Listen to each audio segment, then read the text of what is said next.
Strange. Step by step, I have made the correct and logical decisions. And yet 2 men have died. All decks alert. Time for a brand new episode of Enterprise Incidents with Scott and Steve.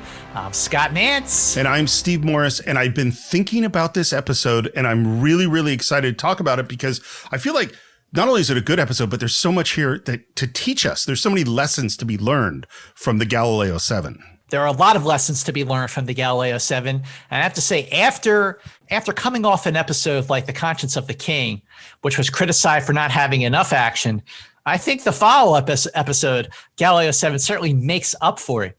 But is it a perfect episode? No. Is it an entertaining episode? Absolutely. Does it feel like it has more of the Gene Coon touch now that he spent a couple episodes being in the seat of the day-to-day producer? Absolutely. I've always liked Galileo 7. Even when I was a kid, I liked it.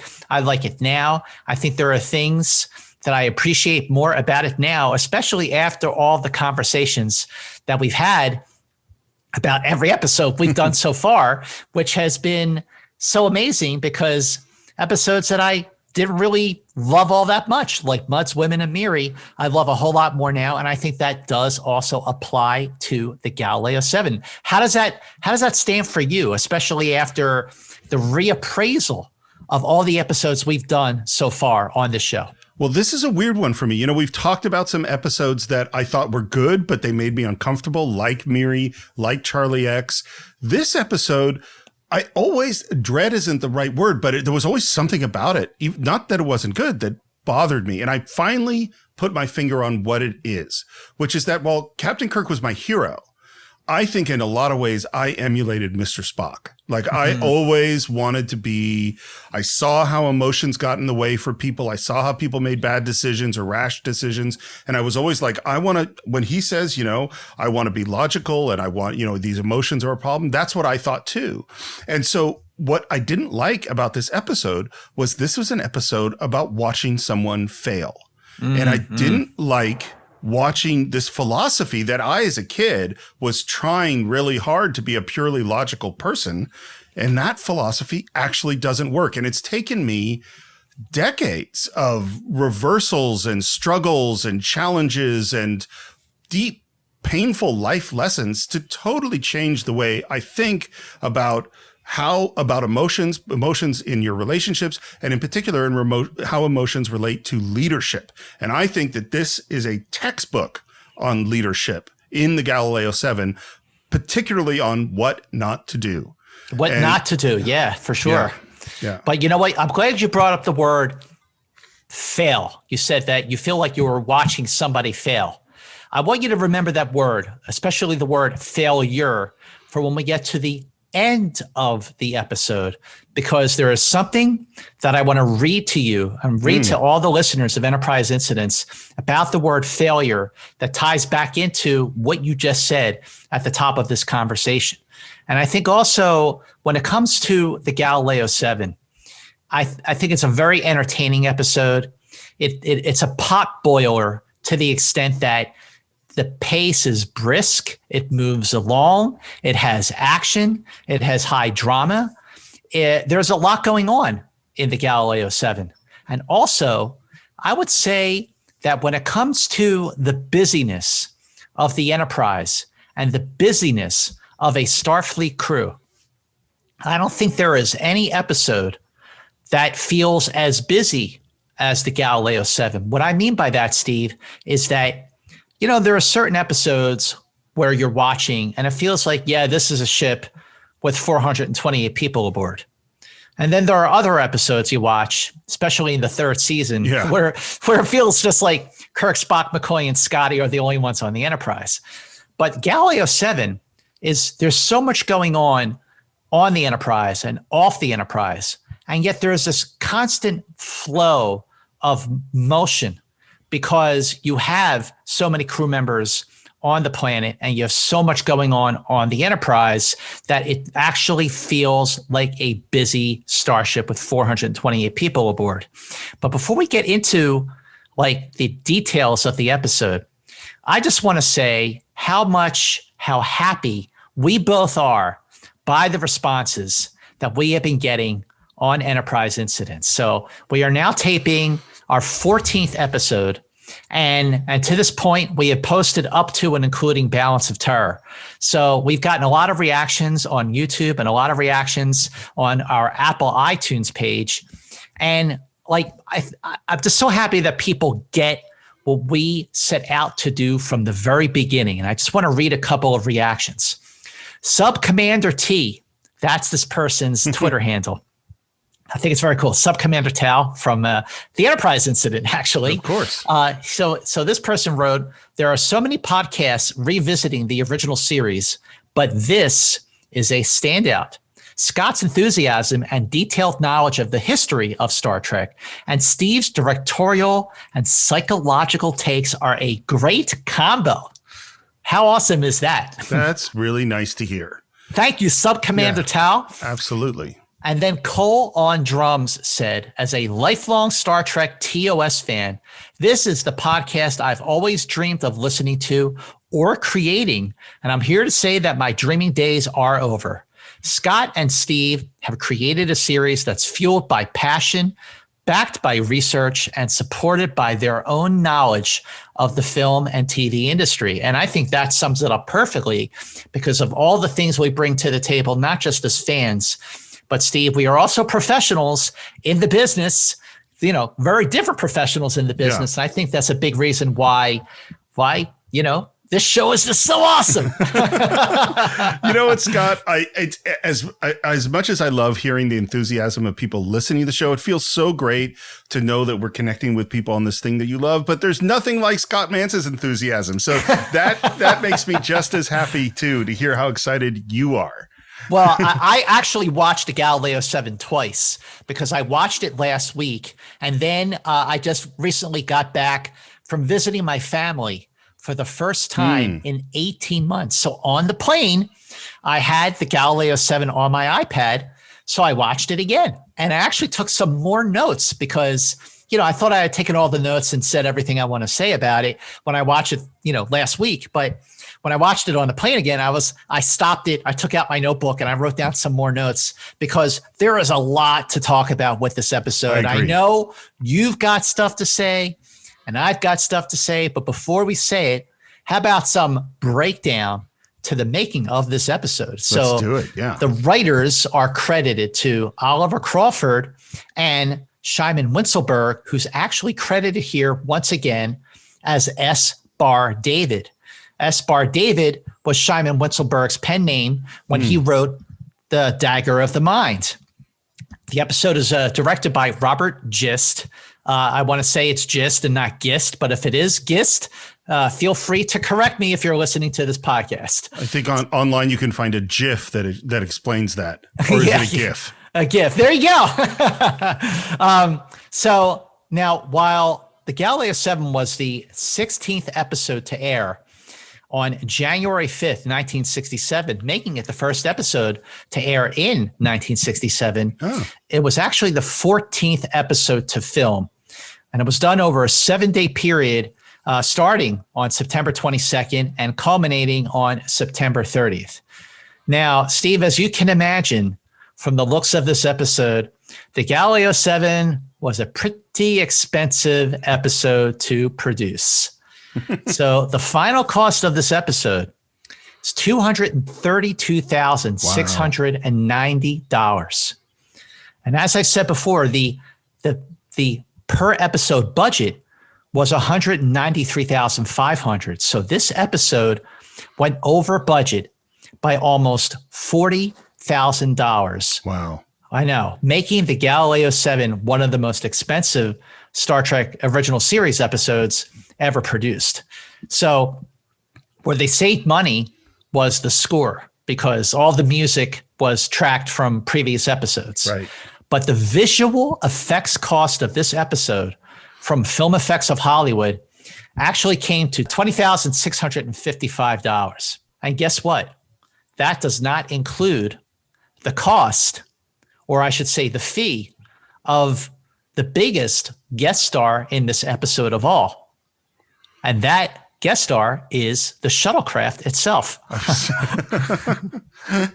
So we finally have a shuttlecraft. We finally have a shuttlecraft. So for everyone who had been watching the Enemy Within, especially after they watched the whole series, they go, where the heck was the shuttlecraft? Well, in the previous episode that they filmed before the Galileo 7, in The Conscience of the King, when Kirk is giving Lenore Caridian a tour of the Enterprise, he says, oh, that's the shuttlecraft down there in the hangar deck. Right. So now we finally see, yes, we have a shuttlecraft on the Enterprise. And miraculously, it did not cost Desilu, the producers of Star Trek, a dime to produce the shuttlecraft. And it's a very good thing, because Desilu did not want to pay for the cost of a shuttlecraft because they knew it would be very expensive. And Matt Jeffries, who designed the Enterprise and also designed the shuttlecraft, said that it would cost around $12,000 to make this thing. Well, he was way off, but wouldn't you know it? So did you have a model of the Enterprise when you were growing up? Nope. You didn't have one of those AMT models? No. Okay, I did. Of course you did. I didn't have a lot of. It's so funny. This is the difference between you and me, but I didn't have a lot of Star Trek toys. You know, I liked watching the show. That's what I did. I didn't dress in Star Trek clothes. I didn't have pointed ears. I didn't do any of those things.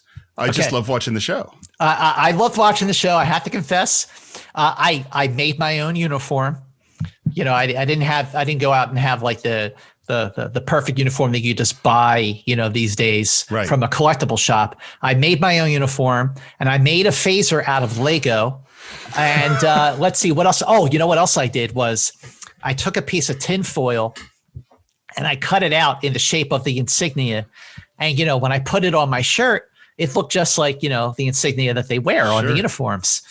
But I did have a model of the Enterprise in the 70s. And the name of the model kit was AMT. And they're still making models to these days. So AMT came to the rescue of Desilu, because when commercials for Star Trek started airing around the country in the summer of 1966, the makers of those model kits at AMT saw this thing on the TV, the Enterprise, and they went, wow, we got to get the rights to that. So Desilu needed a shuttlecraft for Star Trek, but they didn't want to pay for it. AMT wanted the rights to do the Enterprise model kit. So they worked out a deal with Desilu where AMT would build a full-scale shuttlecraft, both an exterior and an interior, in exchange for the rights to produce and sell the model kits. Wow. So in the end, the shuttlecraft, the total cost for all the versions of the shuttlecraft that were used, that includes the miniature, you know, for the model, was about $24,000, which was double what Matt Jeffries predicted it would be. And the cool thing is that the exterior was designed at AMT's headquarters in Phoenix, and it was delivered to Desilu Studios on September 12th, 1966, just 4 days after Star Trek premiered. Wow. Now, one area where Desilu did get stuck with the bill was when it came time to build the actual hangar deck itself, you know, where you see the shuttlecraft take off and land. So that cost $2,100, and it was 10 feet long, more than 6 feet wide, and 6 feet tall. And yeah, Desilu was stuck with the bill for this, but hey, it beats paying for $24,000, doesn't it? Absolutely. I think this is, well, and this is how movies get made, you know, is if you could find some other way to manipulate someone else to pay for your stuff, that is the best. And by the way, while you were talking, I went on Google and I looked up pictures of AMT Enterprise models. They're so familiar. I didn't have one, but I know I knew kids that did. And I think these, I'd love to hear people who follow us on Facebook or social media, did you have one of these toys? And maybe we'll put a couple of pictures up of these because, man, they really do bring back some memories. Well, you know who did have the AMT model of the Enterprise and the Klingon for that matter? Who? Are you ready? Are you ready for this? J.J. Abrams. Roy Neary. Roy Neary. Roy Neary. That's right. Richard Dreyfuss's character in Close Encounters of the Third Kind. Now, when you go back and you watch Close Encounters, so you know the scene where he builds that sort of, I guess, little model, not the big one, not the life-size one, the little model of, he's trying to build Devil's Tower, right? And he can't quite get it right, and then he has the fight with his wife, and he wakes up the next morning and he says, "Ronnie, I'm okay, everything's fine." He starts taking everything down, and you could see above the not quite there yet Devil's Tower that hanging and suspended with wires is a model of the Enterprise and a model of the Klingon ship. They are AMT model kits. But anyway, enough about that. This episode was, like I said, Oliver Crawford was the main writer, and he was a formerly blacklisted writer during the Red Scare. But he did a lot of TV. He wrote for Rawhide, Ben Casey, The Fugitive, Voyage to the Bottom of the Sea, of course, The Outer Limits, and Wild Wild West. And Robert Gist was an actor before he became a director. In fact, he made his acting debut with an uncredited role in Miracle on 34th Street. And he was also in Strangers on a Train and Operation Petticoat. But then when he finally started directing, he did 20 episodes of Peter Gunn, 7 episodes of Naked City, and directed The Untouchables and The Twilight Zone. I think every director back in the 60s had to direct an episode of The Twilight Zone. It's just so interesting hearing, and it makes me want, all the things you say makes me want to just learn more. Now I want to go like, okay, well, which episodes of The Twilight Zone? And did I see that episode of Bonanza or Untouchables or Rawhide or whatever it was? It's just all so interesting to me.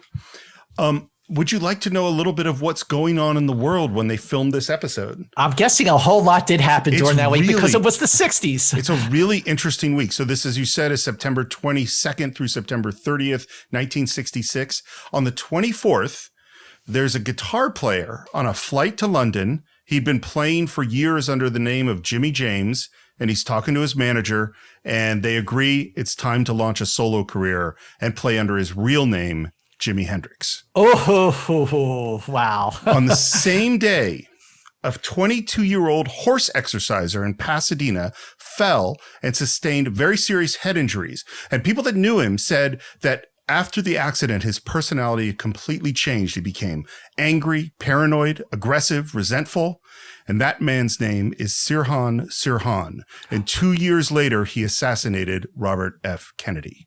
Whoa. Yeah. Whoa, dude. On the 25th, 60 million people turned in to ABC Sunday Night at the Movies to watch The Bridge on the River Kwai. And that is the most people in history to ever turn into the same TV show at the time. On the same day, a 3-day riot broke out in Hunters Point in San Francisco when a white police officer, Alvin Johnson, killed a 16-year-old boy. He was running from the police, and they say that he was left bleeding for over an hour before the ambulance arrived. Wow. And in the riot, 31 police cars, 10 fire department vehicles were damaged or destroyed. 146 rioters were arrested, 42 of whom were injured in the process, including 10 who were shot by the police. Wow. Wow. It is painfully familiar, that story. On the same day, a Ku Klux Klan member was acquitted of murdering Viola Liuzzo, who was a civil rights activist who was murdered during the march in Selma, Alabama.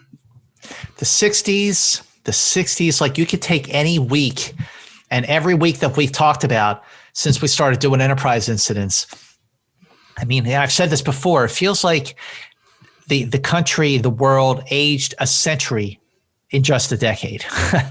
Honestly, I feel like we're living through a similar time. We are definitely living through a similar time. No question about that. I feel like we've all aged like 50 years over the past year. By the way, just to lighten the mood off of the heavy things that I've been talking about, on September 29th, the Chevy Camaro went on sale for the first time. Oh, there you go. Some good news. Would you like to get into the show? Let's do it. Captain's log, stardate 2821.5. En route to Marcus 3 with a cargo of medical supplies. Our course leads us past Murasaki 312, a quasar-like formation. Vague, undefined, priceless opportunity for scientific investigation. And again, we're filling in the things that the Enterprise is there to do. Unfortunately, there's this guy on the bridge, Commissioner Ferris. This is the first of one of many powerful bureaucrats who wants to tell Jim Kirk what to do. I remind you, Captain, I'm entirely opposed to this delay. Your mission is to get those emergency medical supplies to Marcus 3 in time for their transfer to the new Paris colony. Commissioner Ferris, played by actor John Crawford, just is really a thorn in Kirk's side. But this is the first time since the production of the show, again, because we're going in production order here, where we see that Kirk has to answer to a higher power. And he doesn't really like that very much, does he? Yeah. And Kirk says, no problem. We're going to do this first. We're going to do that after. We got 3 days to get to Marcus. The rendezvous doesn't take place for 5 days. So we're going to be fine. And Commissioner Ferris says, the plague is out of control in New Paris. We must get those drugs there on time. And I went, I don't know if you did, plague and drugs. And for the first time in my life, I started to go, maybe Ferris is right about this thing. But the problem with Commissioner Ferris is that he's a pretty one-note character. Yeah. There's really not, his characterization is kind of weak. And we kind of see the likes of him again, just a few episodes down the line when his name was Ambassador Fox in A Taste of Armageddon. I mean, it's almost like the same exact character. Right. In a sense that it just like creates problems for Kirk. But there were a lot of things that when this episode was being developed, that they changed around a lot. And we're going to get into that. When Oliver Crawford wrote his first story, it was on April 1st, 1966. And then he did a second draft teleplay on May 23rd. And then Simon Winselberg came in to do a rewrite on August 18th. And then Gene Kuhn did a second rewrite, a final draft that was dated September 15th.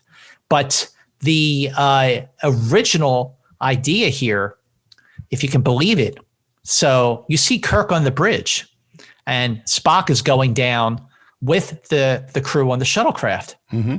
But it was actually supposed to be, and this is going back to Oliver Crawford's first story outline, Kirk was the one who was supposed to be on that shuttle. Wow. That is a totally different show. It really is, isn't it? Yeah, that's completely different. Because the whole drama of the show is Spock. Is Spock making the right decisions? Is he doing the right thing? And the conflicts that are created on the shuttlecraft. And of course, right now we go to the shuttlecraft where they're getting ready to launch and we see the shuttle bay. And by the way, this is when I went back and forth. I looked at the original effects. I looked at the new effects. This episode, the new effects are just way, way better. Agree 100%. I think that this is an episode where the remastered effects, the new visual effects actually improve the episode. And I'm glad you agree. And we take off and immediately things start to going bad. Radiation's increasing. The ship is shaking. Galileo to Enterprise. Galileo to Enterprise. We are out of control, being pulled directly into the heart of Murasaki 312. Back on board the bridge, they've lost contact with him. Anything at all? Nothing clear, Captain. Just a few words about being pulled off course. They try to get a fix on them with their sensors. None of the sensors are working. They're all breaking down. Kirk, which I find so interesting, goes over to Mr. Spock's station, to do the science officer job. At least 4 complete solar systems in the immediate vicinity. And out there, somewhere, 24-foot shuttlecraft, off course, out of control. And then I love he says, Finding a needle in a haystack would be child's play.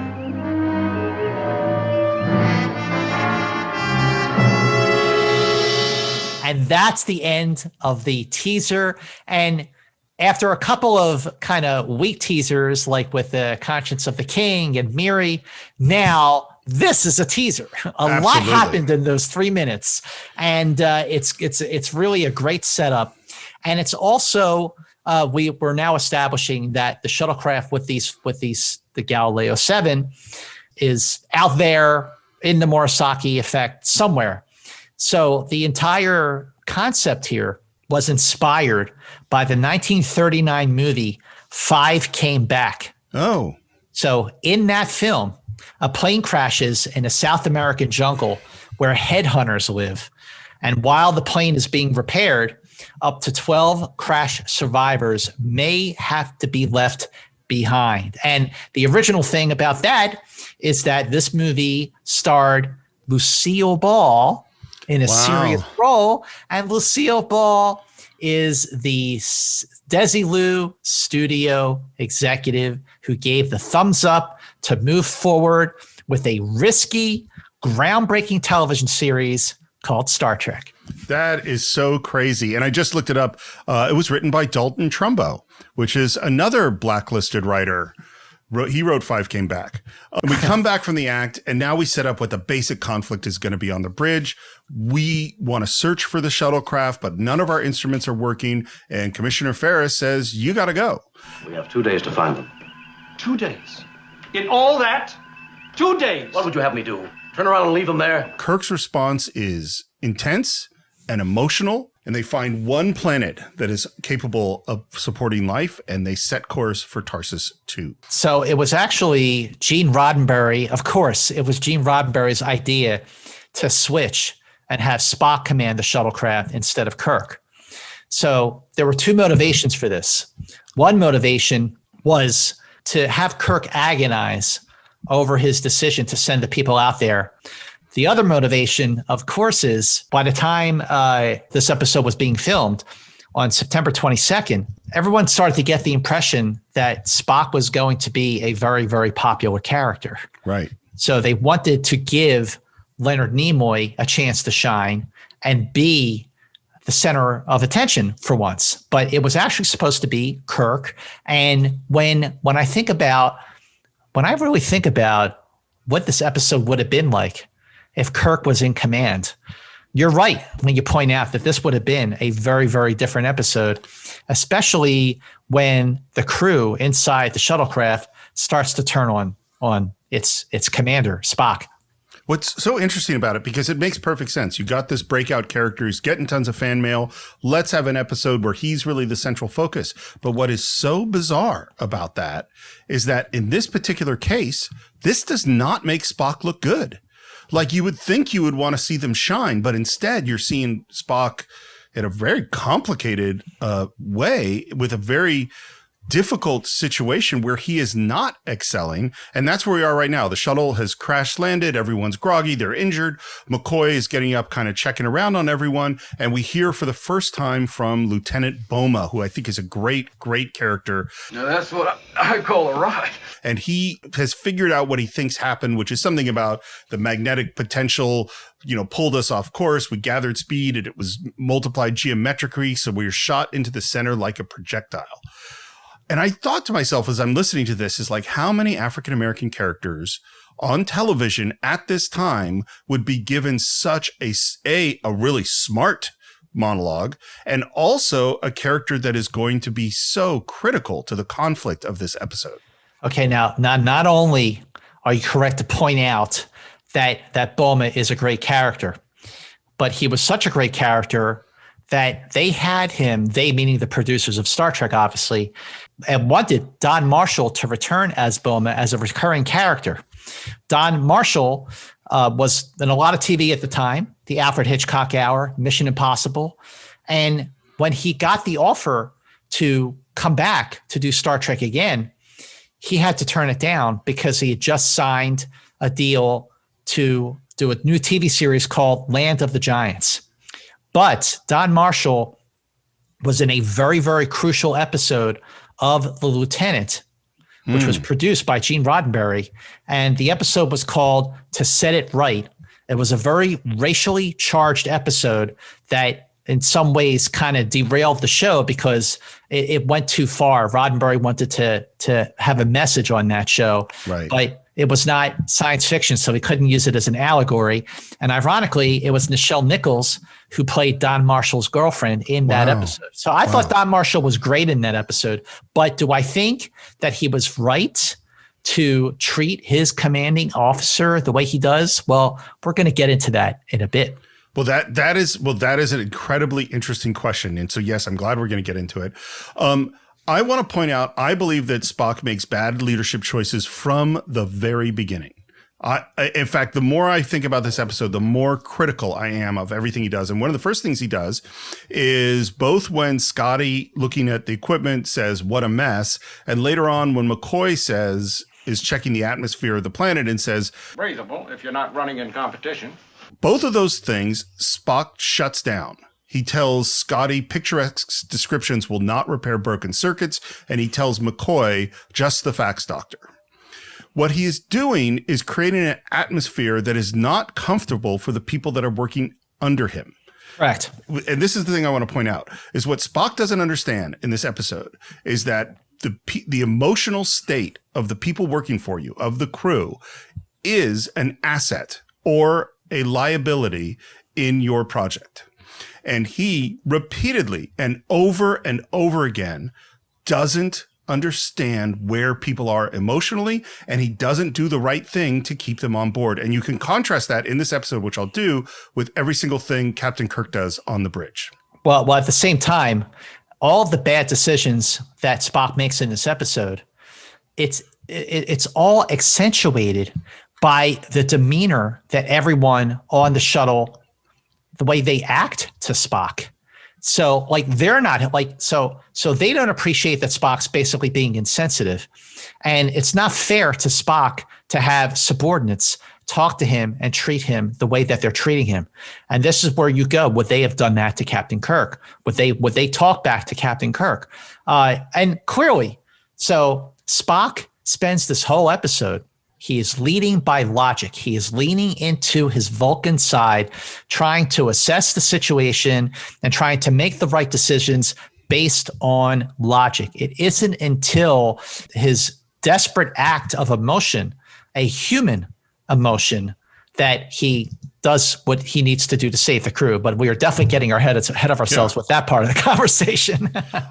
One more tiny thing, and I only want to point it out because it's not a big deal, but I want to contrast it later with something that Kirk does, which is as he walks by the ensign, whose name I don't have in front of me, and he says, "Are you recording this?" And she says, "Of course, Mr. Spock."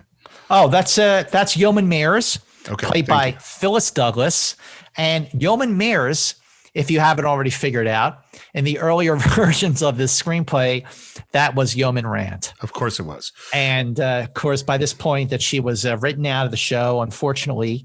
And Phyllis Douglas, as fate would have it. So Phyllis Douglas made her acting debut when she was 2 years old, and she was in Gone with the Wind. Whoa, wow. Isn't that cool? Amazing. That is amazing. Yeah. So Yeoman Mayers, and she was also the actress who plays her, Phyllis Douglas. She was in another Star Trek episode, this one in the third season. And if you don't remember it, I don't blame you for wanting to forget The Way to Eden. I knew that was her. Yeah. It's a long way from now, Scott, but that'll be an interesting conversation. Oh man, I'm dreading it. So they head outside to give Scotty some room to do his work, and McCoy pulls Spock aside and says, "What do you think our chances are of contacting the Enterprise?" Extremely poor. But they'll be looking for us. And McCoy, again, he's asking for hope. Spock gives him no hope. If the ionization effect is as widespread as I believe it is, Doctor, they'll be searching for us without instrumentation, by visual contact only. On those terms, this is a very large planet. Then you don't think they'll find us? Not as long as we're grounded. We may be here for a very long time, Doctor. My note is no bedside manner. No bedside manner at all. But this is also the moment where you start to see the people, the crew turning against Spock. Like they're already starting to be turned off by his style of command. And it's really McCoy. It's interesting. Like everyone on the shuttlecraft in some ways has their moment where they turn on Spock, but McCoy is sort of given the leeway to really express, to speak his mind, so to speak. Well, he always does. He always does. Exactly. He always does with Kirk. It's funny. I can already sense that you and I are not going to be, we're coming to this with a different perspective, which I think is really interesting. I am totally focused on the leadership because I teach directing. I think a lot about leadership. In my book, there's a whole, which someday I'm going to finish writing, but there is a whole section on leadership. To me, everything goes back to the boss. Everything goes down. Whereas you are seeing the way the people, the crew, are mistreating the boss. And so I think both of those perspectives are totally valid, but it's going to be interesting as we go along. Oh, it is going to be interesting because keep in mind, Steve, that we are having this conversation just within a couple weeks of having a conversation about another episode where a couple of crew members, one of them in particular, treats Mr. Spock with an incredible amount of disrespect. Yes, that's true. Now, that episode was driven by racial prejudice, and maybe this one is too. We'll get into that. Okay. It's going to be an interesting conversation. It's going to be an interesting conversation. We're back on the bridge. Kirk is checking in with Sulu because everything's still totally inoperative. And this is the small thing I wanted to point out. Kirk goes to Sulu and says, Have you tried tying into the auxiliary power? Yes, sir. No change. Spock asked the ensign Mers, he asked her, are you recording this, yeoman? They're both checking in with an underling to see if they tried a thing. The tone of Mr. Spock is disrespect. I don't trust that you're doing your job properly. The tone of Kirk is respect. Hey, have you tried this?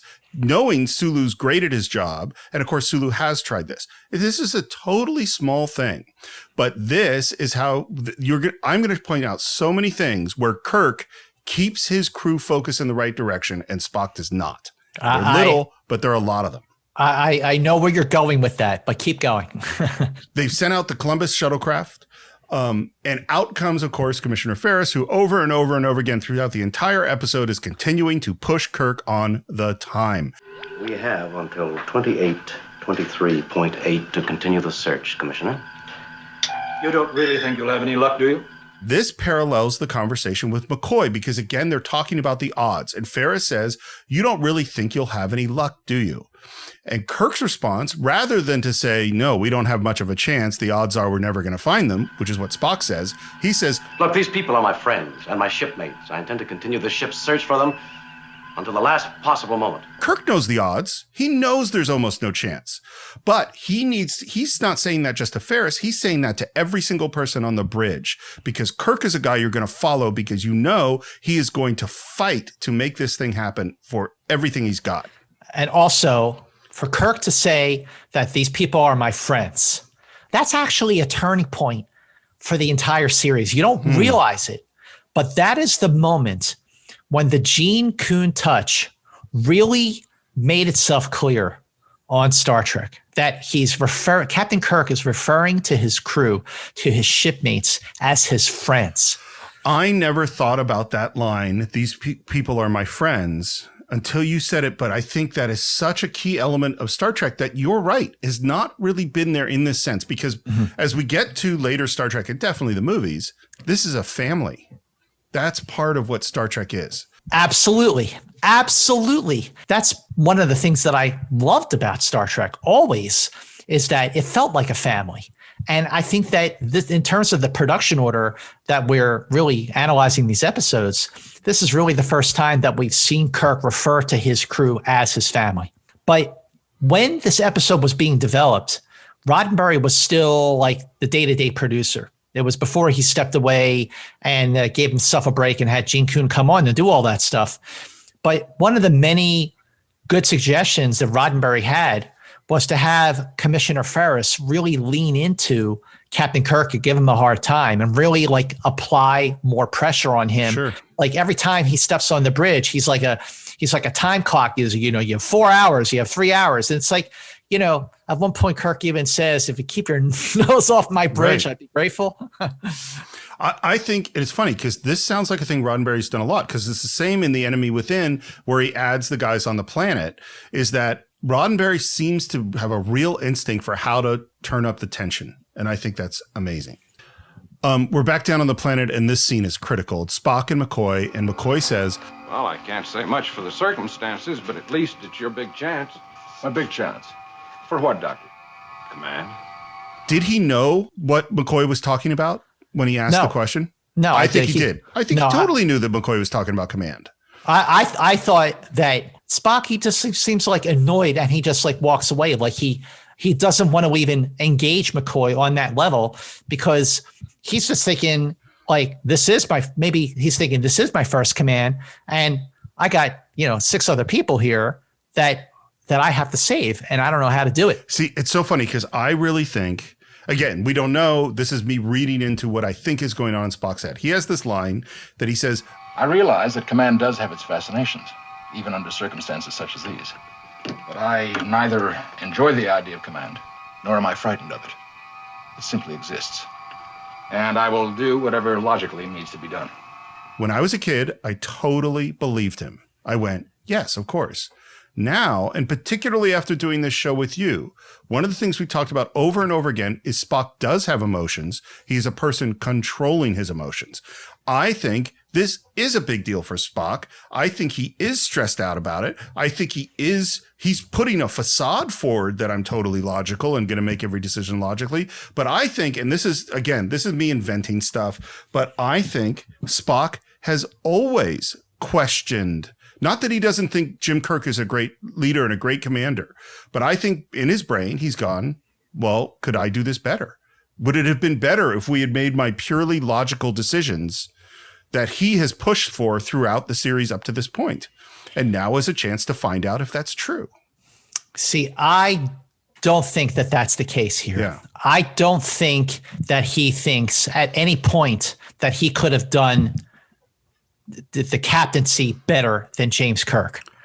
I don't think he could either, but I wonder if he wonders about it. Well, I'm saying I don't think he even wonders about that. I think that in this case, he's just thinking of like what's in front of him. He's not thinking of the broad scope of like, wow, this is my first command. I mean, he does later in the episode when they're on the shuttle and they're, getting off the planet. In hindsight, he thinks about it like, yeah, this is my first command. But right now he's just faced with the matter at hand. And I took him at face value and he said, I'll do whatever logically needs to be done. And he says, excuse me. And he walks away and he goes back to doing his thing. He's not going to sit there and have a philosophical discussion with McCoy, of course, like Kirk does and like Humor and Adonais. I mean, that's not how Spock is wired. So we go back inside. The news is bad. We've lost a lot of fuel. We cannot make escape velocity. And if we're even going to get into orbit, we got to lighten our load by 500 pounds. And Spock says, the weight of 3 grown men. That is a stupid thing to say. Don't say that.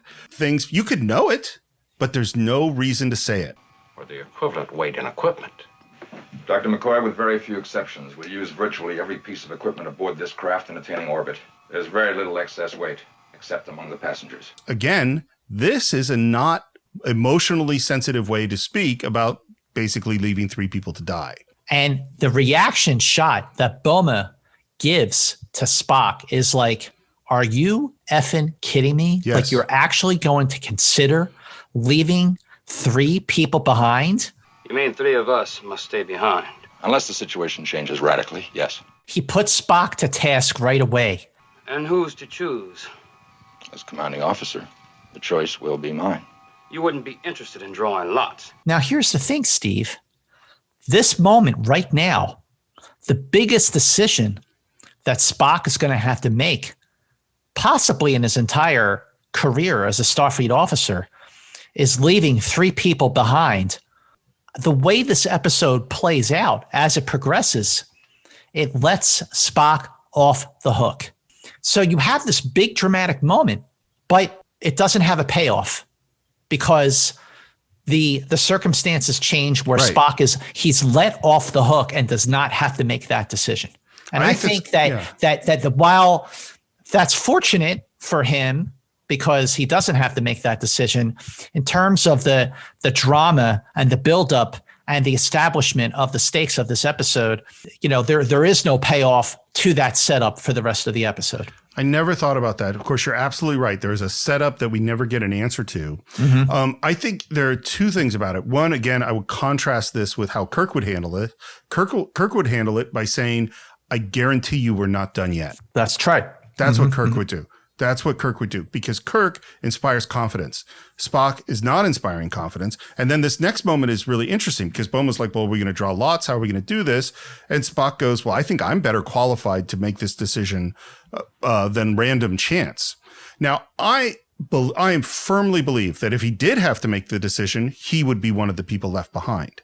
I believe that that would be the choice that he makes. But besides that, we literally just did an episode about a war criminal whose sin was choosing who lived and who died under desperate circumstances. And now Spock is saying he's going to do exactly what Kodos did in The Conscience of the King. And he never had to do it. And I'm glad that he didn't have to do it. Of course.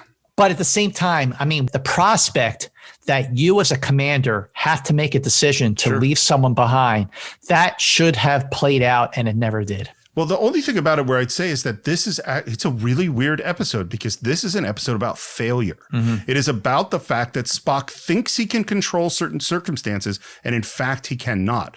Everything goes a different way from what he expects at the beginning. Our two guys, Latimer and Gaetano, are out doing some security, and they hear some noises. We're in some thick fog. Okay, Latimer is played by Rhys Vaughn.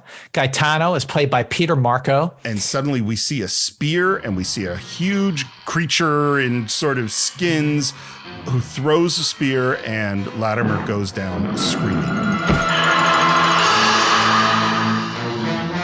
I mean, there's so much going on in the episode, Steve, that it wasn't until my reassessment of Galileo 7, that it hit me. Something hit me about this episode that in all of our conversations, I have actually brought this to the fore and singled out Jerry Finnerman for his amazing work as cinematographer.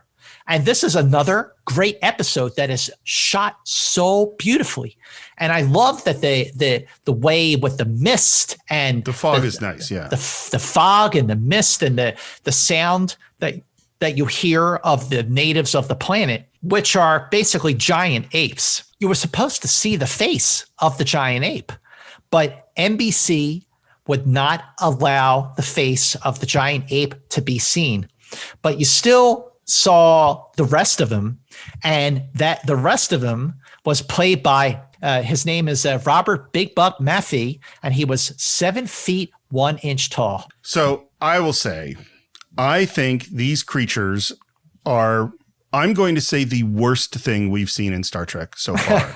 I think it's just total cheesy guys in suits. I think the scale is handled terribly. And it's like, look, this is where we were in the mid 60s, but these are pretty bad creatures, in my opinion. Yeah, I think you're right. I think that there's an element to the Galileo 7 which plays out like science fiction was expected to be played out on TV in the mid 60s.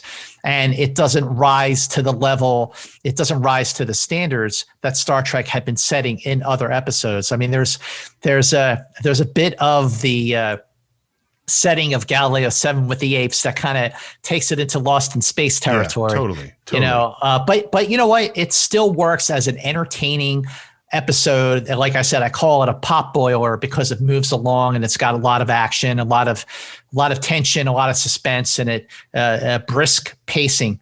So Latimer takes a spear in the back. Okay. Now, in the earlier story outline for the Galileo 7, Steve, it was not Latimer who died. Oh. It was the engineer. Really? Yeah. Not Mr. Scott, but a nameless engineer. It was Mr. Scott. What? The engineer took it. And here's why that happened. Because, you know, this is back in like the spring of 1966 when this episode was being developed and it was just in outline form.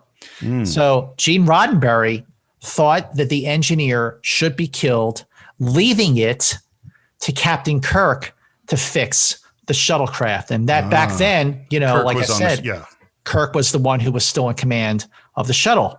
And Roddenberry reasoned that, even though Kirk is the captain, he's got to have enough of a working knowledge of certain aspects of the Enterprise where he'd be able to sort of fix something if he ever had to do that. So the drama played up that with the engineer dead, it was now up to Captain Kirk to be the one to fix the shuttlecraft to get it off the planet.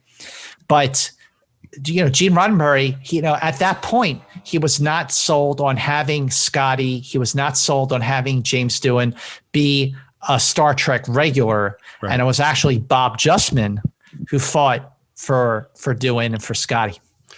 He's such a great character, and I think he's really interesting in this episode, and we'll get to some of that. It's Act 2. Spock and Boma show up, and Latimer is dead, and they talk about, what it was. It was a big giant ape, and Spock is interested in the spear. He pulls out the spear. He's examining it. He said no kind words. He says that it has a Folsom point. Remarkable resemblance to the Folsom Point discovered 1925 Old World Calendar, New Mexico, North America. I looked it up. Yes, that is a real thing. Good job. Is that all you have to say? Am I an error, Mr. Boma? You err? Impossible. So again, as you say, Boma, very disrespectful towards Mr. Spock. Okay, now let me interrupt you right there about Boma. So Boma and Gaetano are clearly annoyed with Spock by this point. Annoyed is a mild word, I think. Annoyed is a mild word. It is a mild word, Steve. And regardless of the severity of the situation, don't you think that there is something about the demeanor, especially coming from Boma, that just feels too similar to the demeanor that Styles was giving Spock and even Captain Kirk, for that matter, in Balance of Terror? It literally never occurred to me. And now that you say it, I totally can see that interpretation. I've never interpreted it that way. I'm on Team Boma. I really am. Like, I wouldn't speak the way that he speaks. I think he is too aggressive. I think he is being a jerk. But I just go like, you and I just went out. I got killed. And someone comes out and doesn't even look at the body, like doesn't even say, Scott, I'm sorry your friend got killed, and is just looking at a spear, you would be really, really pissed off. Wouldn't you? But the thing is, of course I would. I would certainly be agitated, but I don't know if I would express it the way that Boma is expressing it. No, he's very aggressive. Yeah, he's aggressive. He is out of line. And looking at the production order of this episode, this is just 4 or 5 episodes after Balance of Terror, where Styles, a bridge officer, was extremely overt and vocal about his distaste for Spock. Now that was driven by racial prejudice, and Boma's, he does call him a machine later. I mean, well, that's a great point now, isn't it? Yeah. He refers to him as a machine. So there is a little bit of bigotry and prejudice going on there as well. Now, Boma's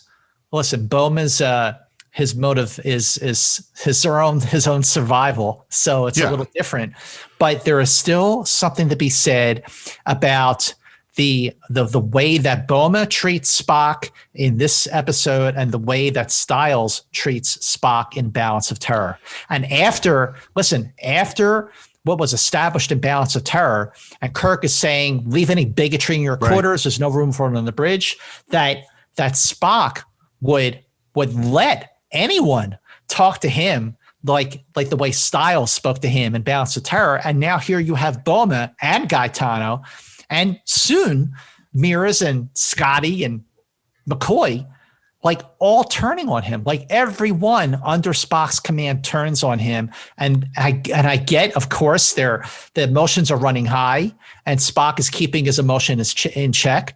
But going back to Boma, I think he's out of line. So first of all, I think this is a great question to ask the people listening to the show, which is Boma's motivation one of, racial animus, or is his motivation based on what's happening in these circumstances? And of course, it's not a binary question. Certainly can be a combination of both. One thing I will say, by the way, I don't think Scotty ever turns on Spock. I think he does for a second. Does? Okay. Yeah, he does. Here's another thing I would like to say. So this is a personal story, but this was a really huge lesson in my life, and it applies to my evolution in terms of how I approach leadership and people in general, which is, as I said, I always try to be really logical. And I was having some fight with my wife, who was probably my girlfriend at the time, because this is decades ago. And she was really upset about something. I cannot remember what it was about, but she was mistaken. And I don't mean that she was wrong to be upset. Well, she was, because the thing that she thought had happened hadn't happened the way she thought it had. And so she was really upset about a thing, but her facts were wrong. And I, being very unsympathetic and very logical, was like, well, you should stop being upset because you're wrong. And she was like, I am upset, and stop saying I'm wrong, and got more upset. The more you tell someone that they're wrong to be upset, the more upset they're going to get. And I went at the time, no one should be upset about things that are incorrect. You should have, like Mr. Spock, control of your emotions and so on. And what took me a long time to understand that she really taught me was emotions are real. They are facts. Even if the thing that created the emotion is incorrect, it doesn't change the fact that the emotion exists. And so in navigating your life, you have to accept that people feel what they feel, even if you disagree with the origins of that feeling. And as a leader, people's emotions are critical to your leadership. And in this moment, by giving no respect, not only to this dead body on the ground, but no respect to the fact that these guys need a moment to process it, Spock has completely alienated people that he needs to depend upon. That's what I believe. That's this crew is not used to being governed by someone who is leading by logic. They are used to being governed or used to being commanded by a commander who leads by emotion. And obviously, Kirk and Spock are on opposite ends of the spectrum. Kirk is a very emotional human, and Spock is living his life by suppressing his emotions. Well, what's so funny is that perfectly relates to the next moment, because I actually think that Kirk certainly has lots of emotions, but he doesn't express those emotions in a way that will conflict with what he wants to do as a leader. And in the next moment, we hear in the captain's log, he says, I find it more difficult each moment to ward off a sense of utter futility and great loss. But he does not express any of that to the crew. Because as a leader, for him to express the negative emotion at that moment would hurt the motivation of all the people that got to work really, really hard to find these guys. And again, it's the same thing with Ferris. He continues to push them. And Kirk pushes on the transporter room. He pushes on Sulu. He says, order the Columbus to open its course 2 degrees on every lap from now on. Captain, 2 degrees means you'll be overlooking more than a dozen terrestrial miles on each search loop. Also means we have a fighting chance to cover the majority of the planet's surface. And then he says, mind your helm, Mr. Sulu. Which is, again, Kirk is holding on to hope. He's pushing hope, which is not what Spock is doing down on the planet. He's also holding out until the last possible moment. Logically, if you think about it, he just said it in the teaser. Finding a needle in a haystack would be child's play. It really is hopeless. But Kirk is holding on to that hope. I got to say that even if Spock were in command and Kirk was on the planet, Spock will be holding out hope as well. Because look at the way that Spock held the Enterprise in Tholian space, in the Tholian web to recover the captain, who he even said at one point was dead.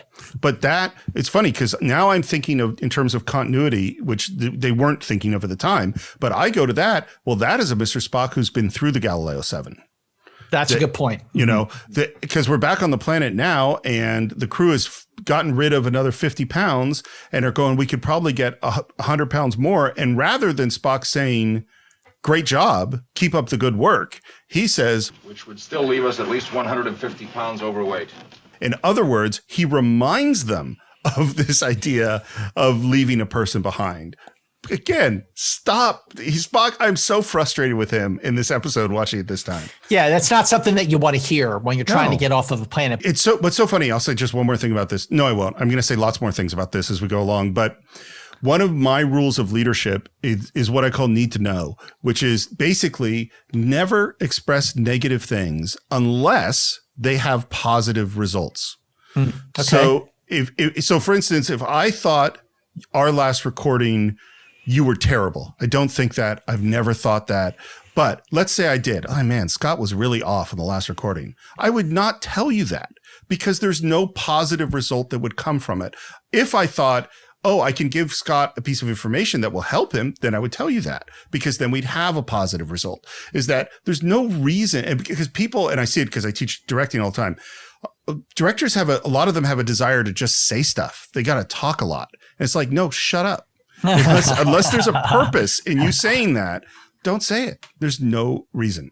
Mm-hmm. And the other thing, of course, that comes up is having a service for Latimer. Mr. Boma, we're working against time. The man's dead. He deserves a decent burial. You hear the captain a few words. Again, Spock does not want to be involved in it. Doctor, perhaps you know the correct words for such an occasion. Mr. Spock, that's your place. My place is here. If you please, Doctor. Now look, we may all die here. At least let us die like men, not machines. By dealing with first things first, I hope to increase our chances of staying alive. Unfortunately, those chances are about to get a whole lot worse. The pressure's dropping. Yeah, that's done it. We have no fuel. Well, it would seem to solve the problem of who to leave behind.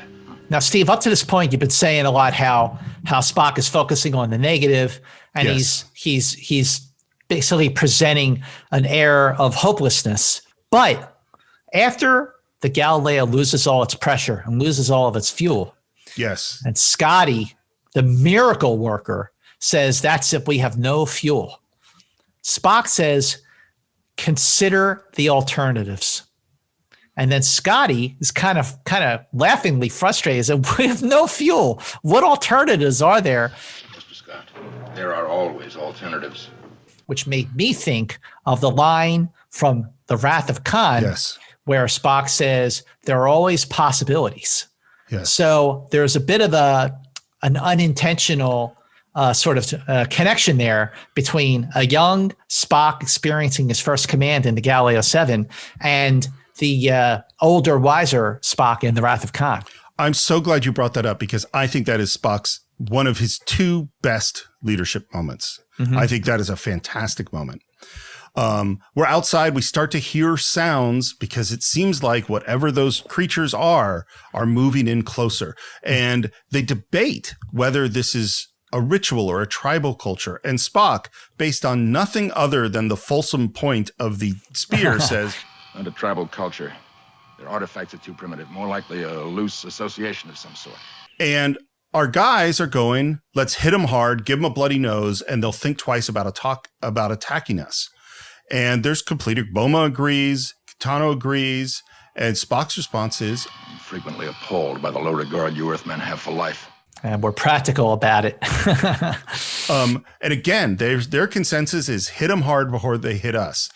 And Spock, and I agree with his part. I partially agree with this. He, like Kirk, says, I'm not interested in the majority. Components need to be weighed, our danger to ourselves, as well as our duties to other life forms, friendly or not. That is a full Star Trek, full Captain Kirk thought, which I think is great. And they decide on a third course, which is we're going to go scare them. And he brings Boma and Gitano out. He asks them to do exactly what he tells them to do. They're out in the fog. By the way, as they walk through the fog, you could see the puffs. And every time you see a little puff come from a side, there's a dude with a little fog machine.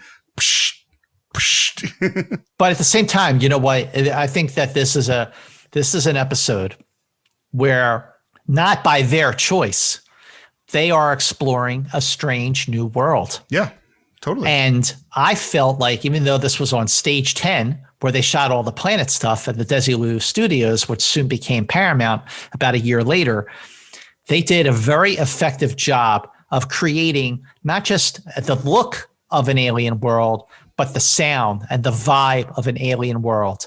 While the three of them, Spock, Bowman, Gaetano, are walking with their phasers drawn, they're hunched over, sort of like take cover if they need to. I felt the danger. I thought they did a really, really great job of creating a very dangerous situation. So when I was watching the episode again, I thought about something that I never considered about the Galileo 7. So you have these giant ape creatures types that are indigenous to this planet. This is their world. This is how they live.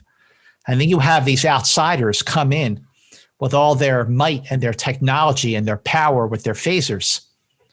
And in the end, it's really no match for the people who live there. And in some ways, I saw that as a subtle allegory to the presence of the U.S. in Vietnam. Sure. With all of the might and the power and the firepower and the bombs that they were dropping all over the place, it was no match for the indigenous people who lived in the jungles and could fight and keep throwing themselves against the enemy to the point where the enemy had to retreat, surrender, move off. So I'm really glad you said that. Here's the world's fastest digression is we did Return of the Jedi on the Cinephiles. And one of the things I found in my research was one of the things George Lucas was thinking of for the Ewoks was Vietnam.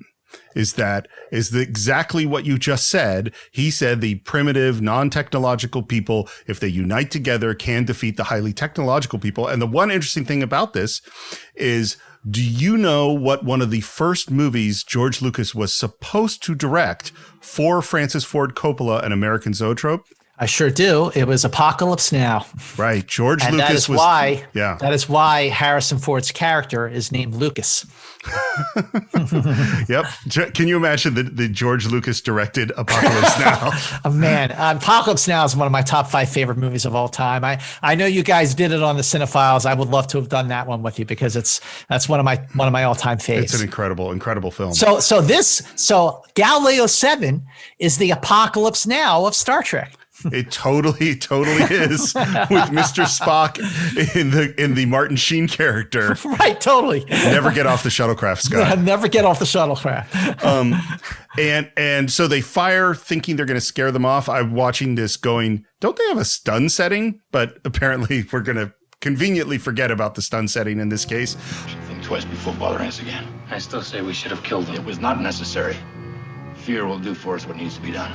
Now, what he does wrong in this case, because he's playing into his logic too much, is that Spock just underestimates these ape creatures who don't stay away for as long as he wanted them to. Well, this is an extremely arrogant thing that Spock does at this moment. Based on minimal information, he makes leaps in logic, deciding that he can predict what these people will do, how they will behave. It's funny. I will relate it to this, which is there are 2 times that we've seen Spock play Kirk in 3-dimensional chess. And in both cases, he had logically figured out exactly what was necessary to win, and he expected Kirk to make the logical next play. And Kirk does not, and Spock loses both times. And both times he's going, you played illogically. You should have moved the rook or whatever it is. And that's what's happening here is he's even though he knows nobody around him is logical, he is still expecting people to behave logically, rationally, and people don't. And neither do these creatures on this planet. And then he decides to leave Gaetano there all alone. I know, what? And it's not even like a defensible position. Like, if you want to leave someone alone, put them up on the top of the rock where they can have more visibility or something. Like, this is just a bad choice. We're back at the shuttle, and Scotty has an idea. I can adjust the main reactor to function with a substitute fuel supply. It's all very well, but we don't have a substitute supply. Aye, we do. Our phasers. And he is demonstrating his powers as the Enterprise miracle worker. And this is a great choice because it is a choice of this will help us get off the planet, but we will be slowly losing our ability to defend ourselves against these creatures. It's a race against time now because you're taking away the only means of defense, which is the phasers. This is a great area where the stakes were raised and it becomes an even bigger race against time, ratcheting up the tension, increasing the drama, increasing the pace of the episode. This episode has its flaws, but boredom is not one of them. It moves along quite quickly. But it's also based on a false assumption because he says, Yeoman, your phaser. But what if the creatures attack again? They won't attack for at least several hours. By then, with luck, we'll be gone. He does not know that. And the basic leadership rule is always hope for the best, but prepare for the worst. And he is not preparing for the worst. The yeoman isn't doing anything right now. He could give her a phaser and let's start putting up defensive positions. Let's do something else. But he's not doing that. If I can get a full load, we should be able to achieve orbit with all hands. Not that we can maintain it long. We don't have to maintain it very long, Mr. Scott. In less than 24 hours, the Enterprise will be forced to abandon its search in order to make a rendezvous. If we can't maintain orbit after that time, it won't make any difference. If we burn up in a decaying orbit or die here on the planet's surface, we shall surely die. Wow. Ouch. What a bummer, man. That's a bummer. Yeah. It's like, again, dude, keep it to yourself. There's a great music cue as they hand over the phasers, and we're back to the Enterprise. The transporters are working. We're sending people down to the planet. It's a big planet. It'll be sure luck if our landing parties find anything. I'm depending on luck, Lieutenant. It's almost the only tool we have that'll work. And I just want to contrast this with what Spock just said in the other scene. They're both in situations where there's barely a chance of success, and Spock expressed that and said, pretty much, we're doomed. And Kirk said, Kirk made it positive. That is good leadership. And Kirk is, he's on top of it all. You know what I mean? He's on the bridge. He's in the transporter. He's getting the Enterprise back up to speed, so to speak, because the Murasaki effect was affecting the Enterprise. Right. The instruments weren't working, and now they are again. So, but you're right. For you to point out that this stark contrast, this complete polar opposite approach to the leadership of Kirk and Spock, the way that the actions on the Enterprise are mirroring the actions on Taurus 2 in completely different ways. I think that makes the episode more rewarding to absorb. That's where it's taken me a long time to understand my feelings about this episode, because I always had strong feelings, is that now I go to me, and maybe it's because I think so much about leadership. That's what I'm seeing. Mm-hmm. But I go like, oh, they're doing something really sophisticated and not necessarily easy or positive. It's rough to watch what's happening here. And speaking of rough, Gaetano is under attack. He's running. His phaser hand gets hit by a rock. He tries to climb up. He seems to be in full panic. And then there is a ridiculous over-the-shoulder shot of the guy in the suit. It just looks terrible, but he moves in. Big music sting. End of the act. Up to this point, I have to say that all this time, all these years, that we never saw the face of these creatures. Now, we were supposed to, but NBC standards said, no way, we're not going to show the face of the creatures. Well, if you want to see what this creature looks like, head over to our Facebook page, Enterprise Incidents, and check out a very rare publicity still of the alien creature from the Galileo 7 with its spear in hand, and you will get a really good look at its face. And maybe you will be grateful that you didn't have to see it. But you know what, Steve? I think it's actually like a better effect that you don't see the face. I agree. Kind of like for the same reason that it's better that you never see the shark in Jaws. It makes it scarier when you can't see the whole thing. I was literally about to say the shark in Jaws. 100% agree.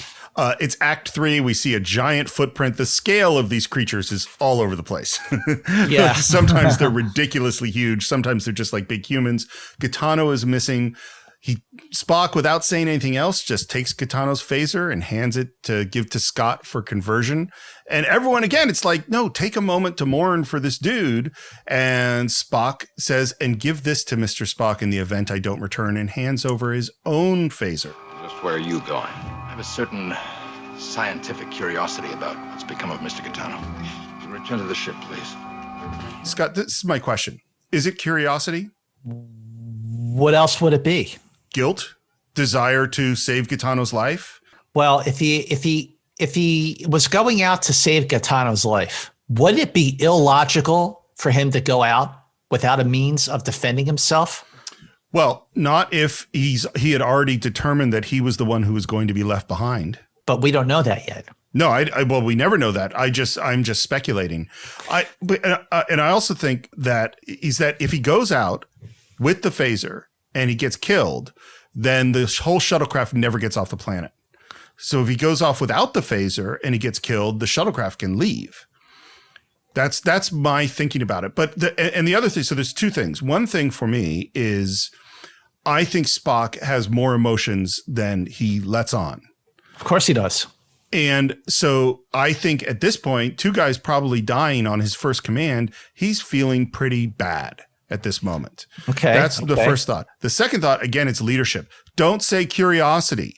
Saying curiosity means that you're saying, I don't actually care about Gaetano, which also means, by the way, I don't actually care about any of you. Say, I'm going to go find Gaetano's body. I need to find out what happened to him. Because then you're more like Captain Kirk. We're not leaving anybody behind, rather than I just have a scientific curiosity about a friend of yours that just died. Well, if you look ahead to future episodes, when Captain Kirk loses a crewman, especially on a member of his landing party, like he's really affected by it. Like in The Devil in the Dark, when one of the security guards gets killed by the Horta, you see the look of anguish on Kirk's face. And in an episode like The Apple, where, I mean, those red shirts were dying left and right in that episode. But like, you know, he lost one crew member and then he lost another crew member. And it's like, oh, his father was my instructor at the academy. Like, it's torture for him to lose a crew member. Yeah. And what we've seen from Spock so far in this episode is just he's completely insensitive. And that's, you're like everything you've said, it is just making the crew of the shuttlecraft really on edge that we are seeing these people die and our commanding officer couldn't care less. So I'll give you another little secret of leadership that took me a long time to learn. Mm-hmm. Some of the times, like I mentioned in Kirk in the previous scene, the job of the leader is to withhold his emotions. Don't express the negative emotions. Sometimes expressing your emotions is the best way to lead. Is that if Kirk showing that he's upset about a crew member getting killed makes the other guys in red shirt go, my captain cares about me. That's part of the key. You know, but you know, you asked the question, like, why does Spock go off to find Gaetano? Like what's his motive? Like, is there something going on there that he's not expressing verbally? I mean, he goes off by himself without a phaser, which is a kind of a death wish right there. And if he finds Gaetano or if he runs into trouble, he's going to lead the giant apes back to the shuttlecraft. So that's not a good idea. That's a good point too. So what is going on there? I actually don't really know what his motive is. Then, I mean, do I think he's driven by guilt? I don't know. I actually think that if I took him at face value, saying that he says he's curious, but he does it in a suicidal way. Yeah. And that's not logical. Well, we're going to see when we get into the fourth act, a moment where he is completely wrecked, honestly. And so I think that we're building to that moment. I don't know that he's being that logical right now. Mm-hmm. And then we have this moment with McCoy. I don't know. He'll risk his neck locating Gaetano. Then if he finds him, he's just as liable to order him to stay behind. But then again, that decision, again, was made for Spock. And that decision meaning that he did not have to make that decision. Exactly. And it's like, oh, well, okay. That's kind of how I feel about it. Like, wow, my God, he's going to have to leave 3 people out behind. And, oh, well, now it's only 1 person. And if he still had to make a decision to leave someone behind, he should have been the one to volunteer to stay behind. And the rest of the crew, they pull him aboard or something happens where they trick him aboard back on the shuttle and they take off. And he's like, what did you do? You should have left me behind. That kind of thing. It's so funny how on the same page we are, because I literally was having the same thought. There's a thing I think about a lot in writing, which is the goal is to have your cake and eat it too. You're frequently in an either or situation.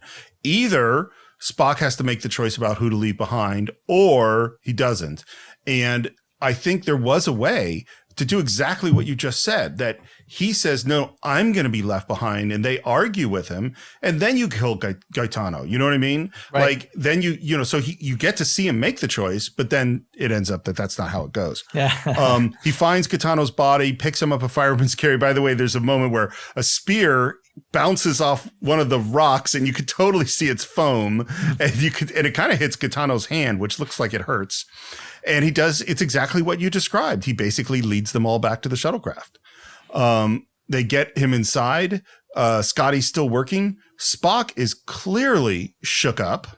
Boma is glowering at him, standing over him. Well, Mr. Spock, they didn't stay frightened very long, did they? Most illogical reaction. When we demonstrated our superior weapons, they should have fled. And you know what? That goes back to my observation about Vietnam. Yeah, that's a great point. Well, and we don't even have to say Vietnam, because we're still trying to pull out of our longest war of all time in Afghanistan. Yes, Afghanistan. And in Afghanistan, we literally taught a relatively not technological, largely 13th century society how to fight off a superpower, which they did. And then we're surprised that we have problems dealing with the same people when we're a superpower. Mm-hmm, mm-hmm. Wow. That's a whole other can of worms, isn't it? It sure is. And this is really lame. You mean they should have respected us? Of course. Mr. Spock, respect is a rational process. Did it ever occur to you they might react emotionally? With anger? Doctor, I'm not responsible for their unpredictability. And I'm like, yes, you are. You are the leader. You're the captain. It's your responsibility. That's entirely your fault. What I wrote down is that you worked on a series of shaky assumptions that you treated as fact, and then you're surprised when things didn't work out the way you expected. He's having a reckoning now in the shuttle because he is basically brought the apes back to the shuttle. And now we're in a situation where one of them has a giant rock and is pounding the shuttlecraft to try and pound it, I guess break it open or whatever. But the bad situation just got a whole lot worse. You might as well admit it, Mr. Spock. Your precious logic brought them down on us. And Boma is mad. All right, Spock, you have all the answers. What now? Omega tone is increasingly hostile. My tone is the only thing that's hostile, Mr. Spock. Curious. Most illogical. He's totally frozen in this moment. Yeah, you're right. This is a defining moment for him that will pave the way for how he will deal with dire situations in the future for the rest of his life. Again, thinking of this as a character that's evolving, just like I really think The Enemy Within is a critical moment for the evolution of James T. Kirk. I think the Galileo 7 is a critical moment for the evolution of Mr. Spock. Absolutely. As is Naked Time. Mm-hmm. And this is the thing I was thinking about in terms of Naked Time. What does he say in Naked Time? When I feel emotions, I feel ashamed. That he spends all of his energy keeping his emotions in check. And that has led him to the Galileo 7. Mm-hmm, mm-hmm, mm-hmm. If he was more in touch with emotions, he wouldn't be making some of these mistakes. Strange. Step by step, I have made the correct and logical decisions. And yet 2 men have died. We cut outside. The exterior shot of the big guy, it's terrible. It's just awful. But here's the thing. There is a transition. You brought our furry friends down on us. And for the first time, Spock admits his mistake. Yes, I seem to have miscalculated regarding them. and inculcated resentment on your parts. This is a key moment. What do you think's going on with him in this moment? Oh, listen, I think he is realizing that leading by logic is not enough. Yeah. This is the moment where he realizes that logic has failed him. And if you think about it, the next big decision that he makes is not governed by logic at all, but governed by human emotion. Yep.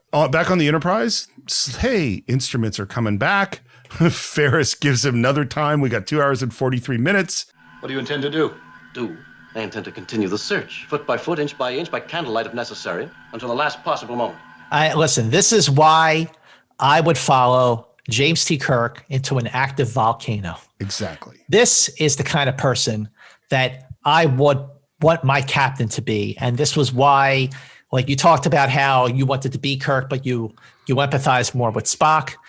This is another great example of when I was a kid, and even as a middle-aged man, I still want to be Captain Kirk. But like you, I think I empathize more with Spock because I want to be Kirk, but I'm really like Spock. Well, and this is the thing too I was thinking about. I think Kirk says this, and it's an amazing, inspiring moment. I think in his heart or in his head, Kirk knows that he will turn around and leave his friends behind when he has to. He will do that. He's not saying that, but that is also what a good leader does, because there are people that are dying from a disease and he has a duty and he has to go do that, but he's not going to say it. I'm sure the authorities will be pleased by your diligence, Captain. I'm not so sure they'll appreciate the way you address a high commissioner. I'm in command here, Mr. Ferris. You are, Captain. For another 2 hours and 42 minutes. Because what we find out is that Commissioner Ferris has some power that if Kirk doesn't leave in 2 hours and 43 minutes, he can take over the Enterprise. This is the first time in Star Trek, whether it's production order or air date order, where we have seen a higher power over Captain Kirk. That's Starfleet, which hasn't been referred to as Starfleet yet, but it will be because Gene Kuhn is now with us and he created Starfleet and the United Federation of Planets. But up to this point, we've just really seen the Enterprise. I mean, we saw we heard about the Antares in Charlie X, but this is where you start to see that the Enterprise, Captain Kirk, it's all part of a very, very, very big machine. Yeah. Spock has an idea. Scott, how much power do we have left in the ship's batteries? Well, they're in good shape, but they won't lift us off if that's what you're getting at. Will they electrify the exterior of this ship? That they will, Mr. Spock. Which they do, and it's always, he's got like a metal wrench and he's just doing a sparky thing. And they say it must have worked because they're not getting attacked by anymore. Yeah, they stopped. And Spock has I think this is a huge transition because he says, it must have worked. For the moment. For the moment? The moment they discover they're not seriously hurt, they'll be back. He's learning. Absolutely. Yeah. Completely agree. And then they say, we got to lighten the ship as much as we can. And we hear Gaetano's body is back there. And Spock says, correctly, it will, of course, have to be left behind. Not without a burial. I personally think, I'm curious of your opinion. I think that if Spock had been more sensitive throughout this whole process, particularly to the deaths of Latimer and Gaetano, that Boma would be more accommodating. Oh, absolutely. Absolutely. I mean, if you had Spock acting, commanding with more compassion, with more sensitivity to an extent, and with regard to the survivors, Bowman would not be fighting Spock every step of the way. Like almost immediately after they got to the planet, Bowman changed. And from that point on, Bowman just kept getting, I would say, worse and worse with regards to the disrespect that he showed Spock. And it really culminated on the shuttlecraft just now when the apes were pounding the outside with the big boulder, shaking the shuttlecraft apart. Like he lost his cool with Spock. And do I think that would have happened if Kirk was in command? No, absolutely not. I think Boma's scared, and rightfully so. Mm-hmm. And I think Spock hasn't done anything to help him. And we get to this moment where Spock is now talking against the burial, that it wouldn't be safe and you shouldn't do it. And Boma says, I'll take that chance. You see, Mr. Spock, I would insist upon a decent burial, even if your body was back there. Mr. Boma. Crossing the line. And then he says, Well, I'm sick and tired of this machine. That's enough. a couple things about this. First of all, this, to your point, I'm sick and tired of this machine. That really could be interpreted as racist against Vulcans. 100%. Absolutely. Never had the thought before, but I think you're totally right. The other thing I was thinking about Scotty a lot in this episode because you know what he's doing? He's just keeping his head down and doing his job. And the moment that an inferior officer clearly crosses the line, as Boma just did, it's Scotty who shuts him down. And I kind of went, I think, could we say, is it possible to say that Scotty is the most military or disciplined or loyal person in this crew? Do I think that Scotty is loyal? Well, Scotty's loyalty is legendary. Yeah. Scotty is absolutely his loyalty is beyond compare. And I mean, obviously Spock is loyal, McCoy is loyal. Sure, of course. They all, yeah. And it was rare at this point for Scotty to sort of stand up and say, like, you know, that's enough. But by this point, everyone now sees how inappropriate Boma is being to Spock. You know, people may have had their issues with the way Spock was showing absolutely no compassion for the dead or for the living, but they certainly do not like the way Boma is treating a superior officer. It's so interesting thinking about it. I love it. I mean, obviously it's Star Trek. I love all these characters, but I've been thinking about Scotty is that McCoy's going to argue with Jim all the time. Mm-hmm. Spock's job is to point out things that Kirk is missing. Scotty is going to do his job. He is going to put his head down, and it doesn't matter if the world is exploding around him. It doesn't matter what's going on. Arguments between Boma and Spock or McCoy. He's going to do his job. Yep. All right, Mr. Boma, you'll have your burial, provided the creatures will permit it. Back on the Enterprise, crews are beaming back, and they are getting hit by these giant ape creatures. 2 dead, 2 injuries, and they describe these huge creatures, and they say, the creatures are all over the place. If the Galileo is down on that planet, Thank you, Lieutenant. This scene came courtesy of Robert H. Justman. Yes. So in the earlier versions of the screenplay, it was actually looking like they would come in a little bit short. So Bob Justman was the one who actually suggested, you know, you should have like the crew beam back up with reports of like these creatures on the planet that are making the search for the landing party all the more difficult. So that is a Bob Justman suggestion that made it into the script. It's a good addition. But again, like with the way that Kirk is talking to Mr. Kelowitz, and he says, you know, you should go to sickbay, get yourself checked out. You know, like they're talking about all these landing parties 1, 2, and 3 beamed down to the planet. The shuttlecraft Columbus is out there.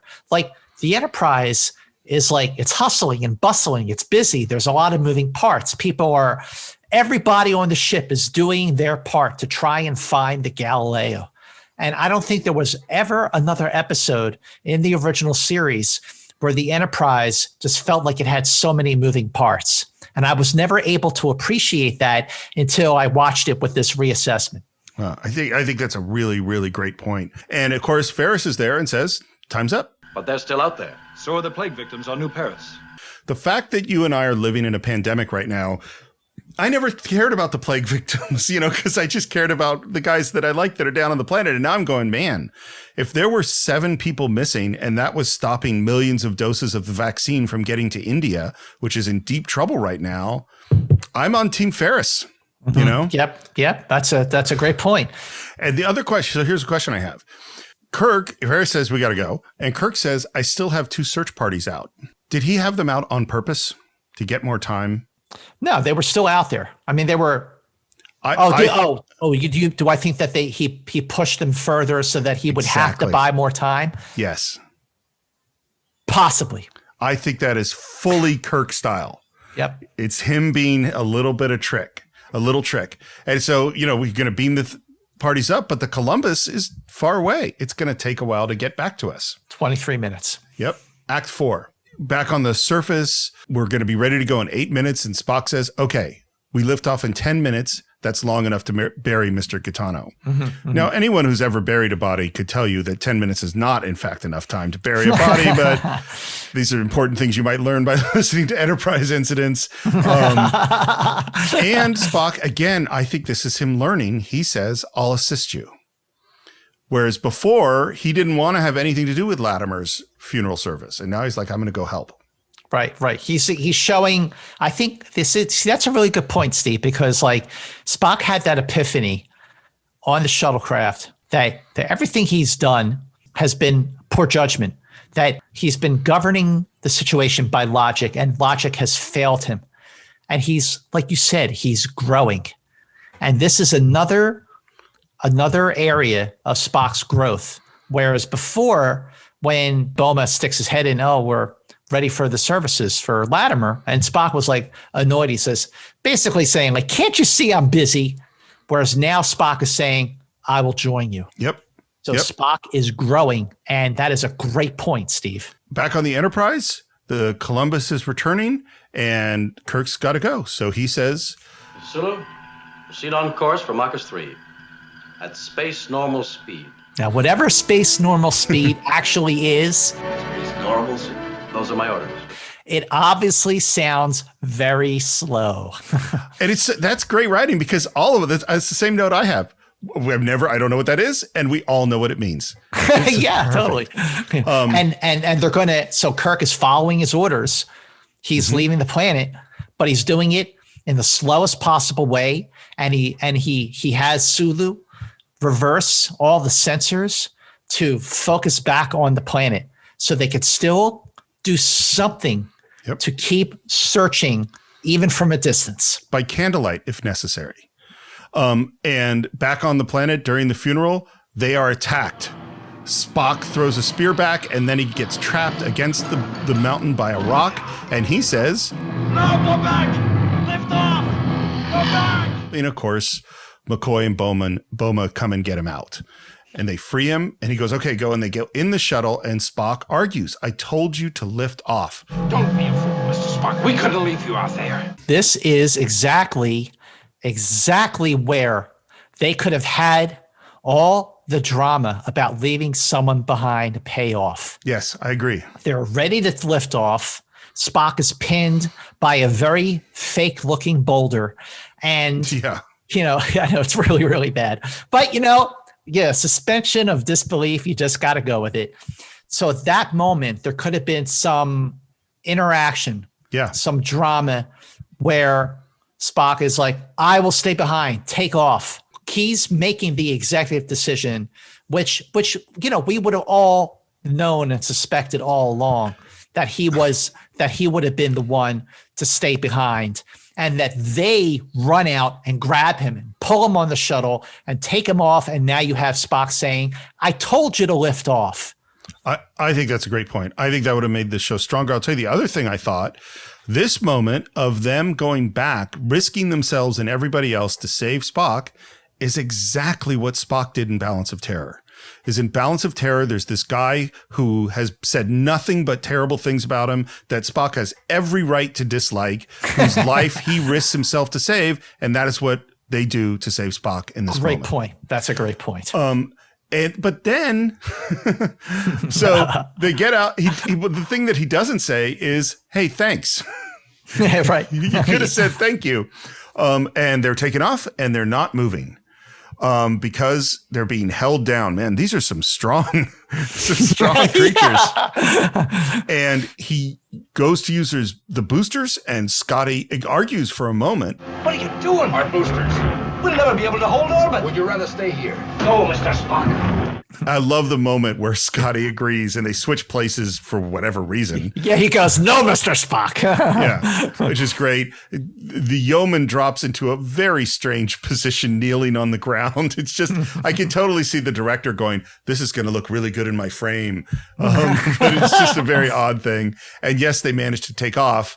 And they're excited and they say, we're moving. And Spock just always got to be a downer, man. Debbie Downer. He says, I remind you, we have yet to retain orbit, nor can we maintain it for long. In an hour from now, we may be right back where we started from. We just want to hear like, wah, wah. It's like, dude, this is my note. Throw them a bone, man. So again, I'm always thinking about ideas of leadership. And as I teach directing, sometimes on the set, and I'm on the set with a student director who's doing his film, and he is what I will call an over-explainer. Rather than just say, I'd like you to do this, he wants to explain his whole thought process, which is a real problem. And he's talking to an actress, and the discussion was like, should she cross in front of the table, closer to camera, or behind the table? Something like that. And he does this long monologue, like, well, I was thinking of having you go in front of the table because then you would be closer to frame, but then you obscure the other actor at the moment they have their line. But then if you're behind him, then I have to switch the lighting. It's going to take, it went on and on and on. And at the end, he said, so therefore go in front of the table. And then he says action. And for whatever reason, the actress was confused, shockingly, because he had just said all this stuff. And she did the opposite. So she crossed behind the table and he came out and said, I told you to cross in front of the table. And she goes, no, you told me to cross behind the table. And they started to argue about what it was, in fact, that he said. And I'm watching this, and this actress is starting to get really upset and right on the verge of tears. And I rush up and say, okay, hey, everybody, let's take a minute. This is all fine. I try to settle everybody down. I give her a moment. I walk over off the set and I see that she is in fact crying. And this movie was a comedy. And she had to come, her job was to come in to be bright and cheery and sunny in the scene. And now you have an actress in tears. So first of all, this was bad leadership to begin with. We're in class a couple of days later, and our job in class is to, do a postmortem. What went well, what didn't go well. And I bring up this moment that happened. And the director immediately said, she was wrong, I was right. And I said, it doesn't matter. It doesn't matter who was wrong. The goal is to get a good performance. You should have said, when she said, no, you told me to cross in front of this table or whatever it was, you should have said, I'm so sorry. You're totally right. I was wrong. Let's do it the other way. Thanks for pointing that out. Mm-hmm. And in other words, pretend that you were wrong and apologize. Right. The director stood up in class. He's sitting at his desk. He stands up and he goes, whoa, what? You want me to say that I'm wrong when I was right? And I'm like, yes. And he says, but I'm right. And I go, I understand that. I want you to say you're wrong. He's like, no, I can't. And he couldn't handle the idea. And I was like, look, the only thing that matters is getting a good performance from your actor. Who was right? Who was wrong? It doesn't matter. It makes no difference. Your goal as a leader is to accomplish the mission. That's it. So if telling them the truth makes it less likely you accomplish the mission, then you lie. That's what being a leader is. Wow, that's a great story. Yes, lie. I mean, look, Spock maybe he doesn't have to lie, but he could at least make things, like boost their spirits, but he never did that. Like he was always like made sure that everyone, maybe there's something to be said about being blunt. Maybe there's something to be said about like, I don't want to give these people false hope. I mean, he's leading by logic anyway. Okay. But he is being completely straight with everyone. And yeah, you could say that he's being a Debbie Downer, but you could also say, well, I respect him for being honest and telling me the truth. Well, here's what I actually think. So the reason I think that my director had so much problem with this is that it was about his ego rather than be about making the movie. He wanted people to know that he was right. I actually think that's a lot of what's going on with Spock. He is trying to project the image of the coldly, unemotional, not affected by anything person. And so he can say all these things, leader's command means nothing to me. I am neither excited by it nor frightened by it. He is projecting an image of the perfect logical person. That's what I think. There you go. I hear you. We're in space. Spock, man. Gentlemen, by coming after me, you may well have destroyed what slim chance you had for your survival. The logical thing for you to have done was to have left me behind. Again, thank you. Right. Yeah, I like McCoy, Spock, remind me to tell you that I'm sick and tired of your logic. That is a most illogical attitude. here's what I thought about this is that it's totally cool for Spock to have that kind of bickering with McCoy when Kirk is the captain. It's actually not that cool when you're the captain. That's a good point too. You know? Right. Bosses have different rules. But you know what? McCoy did that a lot. How many times were they in a situation where Kirk was not on the Enterprise and Spock was making illogical moves? You know, like obviously I brought up the Tholian web, but also in Gamesters of Triskelion, you know, they follow this strand across the galaxy. And right. It made no sense. And McCoy was, Spock was in command, and McCoy was constantly saying like, what are you doing? Take the Enterprise off the galaxy based on a hunch. And then there's, remember, That Which Survives, where that was another situation where the Enterprise was on the other side of the, star system or the galaxy or whatever. And Spock was on a hunch and McCoy called him out on it.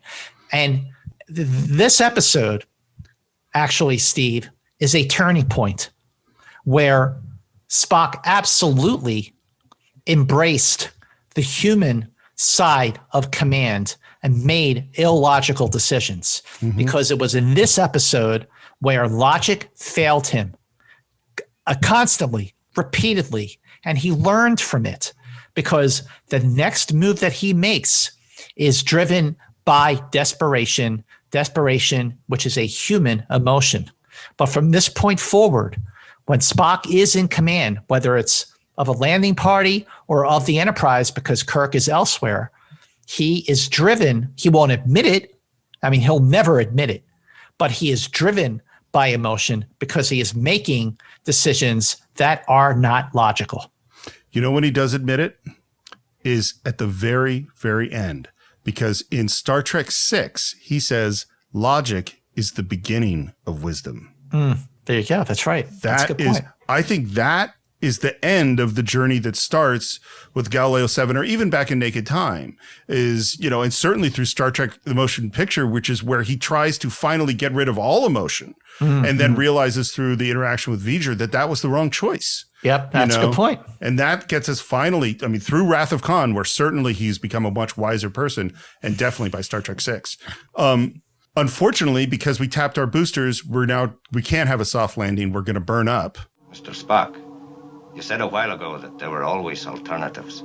Did I? I may have been mistaken. And I love McCoy goes, well, at least I lived long enough to hear that. Well, Mr. Spock, so ends your first command.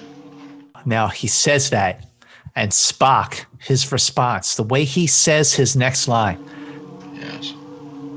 My first command. It hits him. Like, this is where the perspective is drawn into looking back on his first command. And what did I learn from this? And he learned that governing by logic is not enough. Orbit attitude, Mr. Spock. With our present fuel, that gives us about 45 minutes. And it is the moment of desperation, lighting the fuel after he hits the jettison button. Mr. Spock. And it becomes like a flare. And setting it off like a flare worked. Captain, something there on the screen. A meteorite? No, it's holding a lateral line. 180 degrees about, Mr. Sulu. Lieutenant Uhura, contact transporter room. All beams ready. On the shuttlecraft, Scotty figures it out. A distress signal? It's like sending up a flare. And he smiles. Like, man, Scotty has no fear. He's just like, I know what you were doing. By the way, this is definitely an instance where the enhanced effects are way better.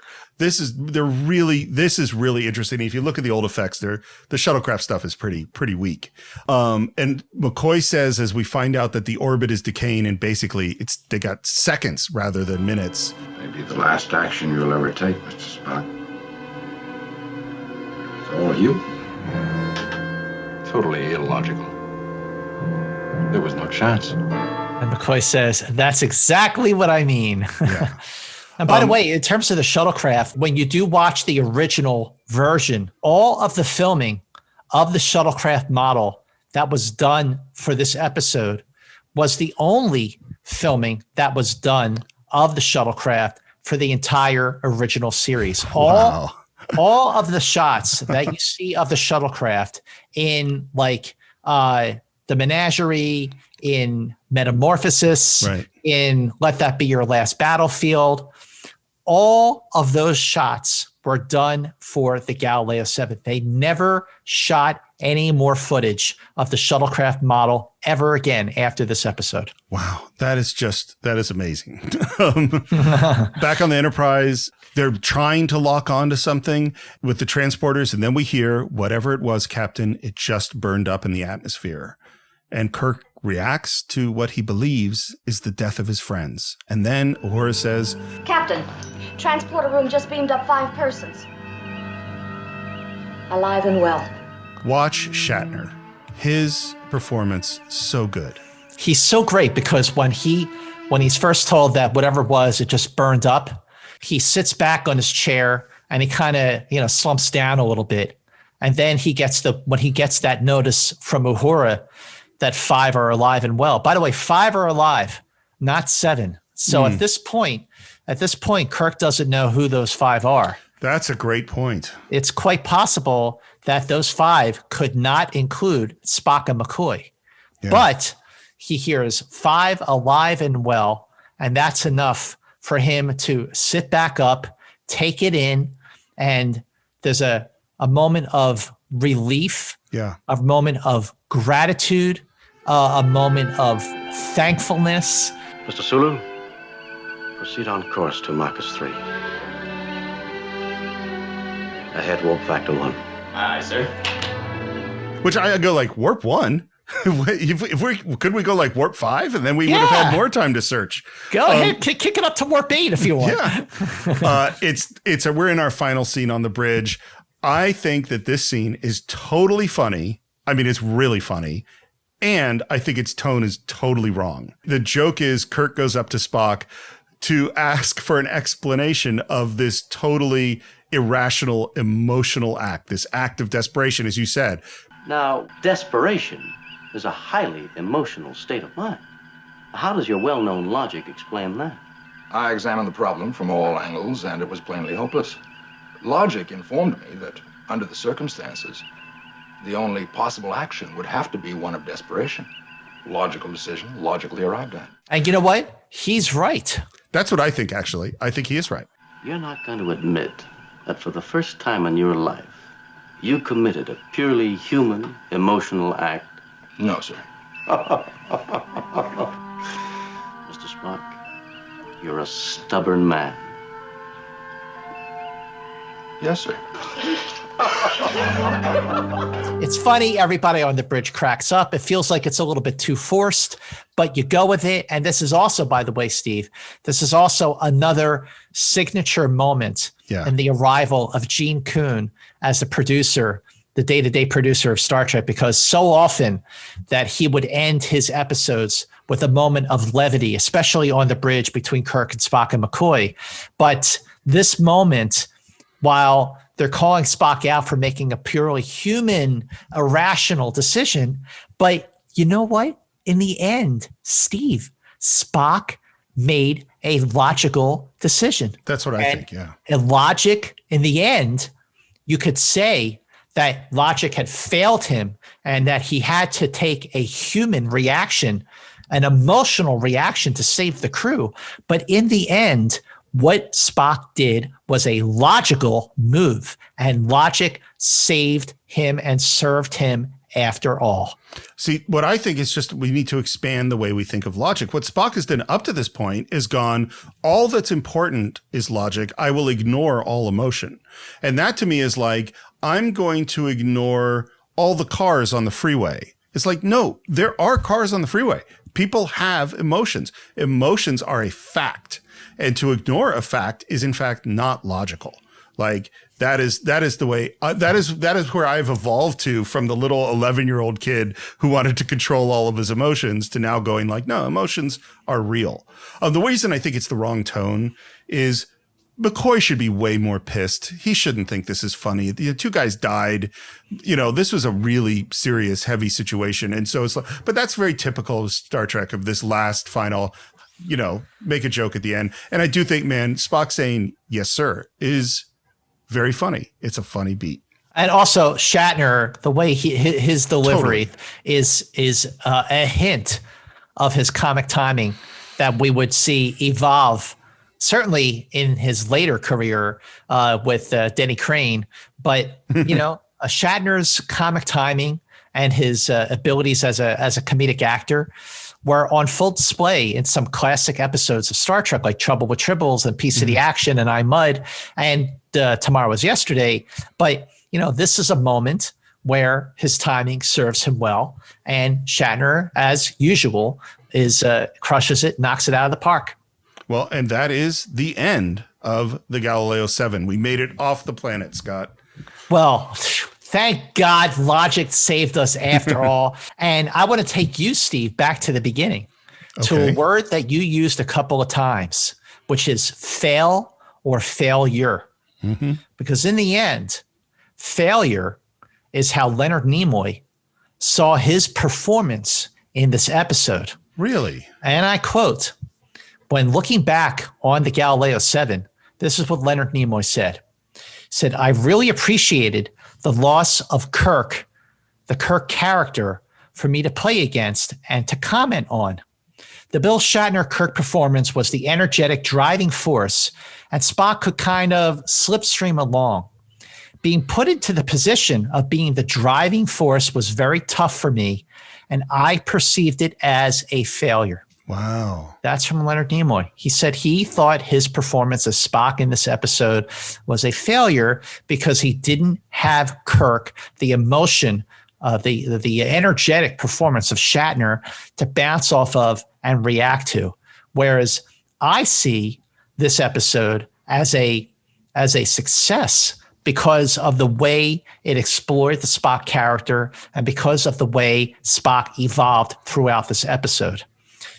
That is what's interesting to me is that it parallels what actually happens in the show. Is that I really believe, and that's why the whole McCoy asking him, this is your first command, and Spock's claiming that he wasn't thinking of it. I think he has. I think Spock has thought about what would I do in command, and the lesson he's learned is a greater respect for Captain Kirk, among other things. Oh, for sure. This job is really hard. And the fact that Spock realizes he needs Kirk at the same time Nimoy is realizing he needs Shatner, that is really interesting. By the way, I think his performance is really good. I don't think he fails at all. Yeah, I think so too. I mean, but it's, he's the guy playing the character, and the fact that he recognizes that there was something missing because he wasn't able to play alongside Kirk.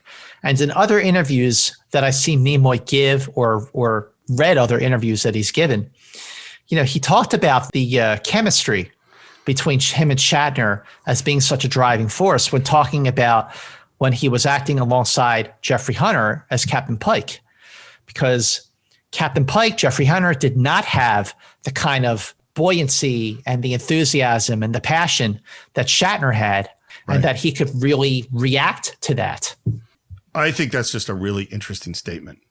So rewatching Galileo 7, I'll tell you the big thing that I'm thinking about is I'm just so impressed with the range and kinds of stories Star Trek is exploring. I can't think of another show, particularly in the 60s, that would have so much failure and conflict. I think this is an amazing episode in terms of teaching us about humans and about, as I said throughout the whole thing, leadership. And partially that's because it's this thing I think about a ton, but it's also because it defines in a lot of ways who Spock is. And I've read some novels, I've read some comic books, I know some of the fan fiction things, but I kind of go like the moment in Wrath of Khan where Spock turns over the Enterprise to Kirk connects to me to the Galileo 7. Spock is at that moment far more confident than the Spock in the Galileo 7 and far more aware of what his abilities are and what Kirk's are. And I think that is part of this character that really the arc of Star Trek is the evolution of Mr. Spock in a lot of ways. Absolutely. I mean, Spock is the most important character in all of Star Trek. And I'm not just the original series. I mean, he is the most important character in all 10 shows, including both animated shows and all 13 movies, or 14 if you count Galaxy Quest.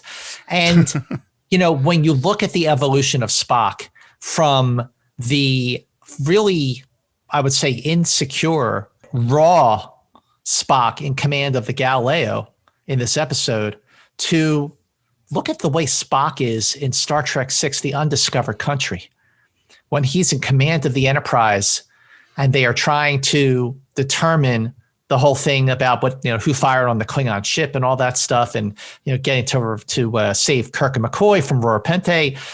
But the Spock in command of that episode, of that movie rather, and the Spock in command of this one, like, you really see that Spock was just really rough around the edges in this episode, and how confident and assured he is in the Undiscovered Country. I think it's great to look at that arc. Whereas Kirk, on the other hand, when you look at, and this is really going off on a tangent here, when you look at the Kirk in the original series, the Kirk who said, "Leave any bigotry in your quarters, there's no room for it here on the bridge," in Balance of Terror, to the very racist Kirk of the Undiscovered Country. Yeah.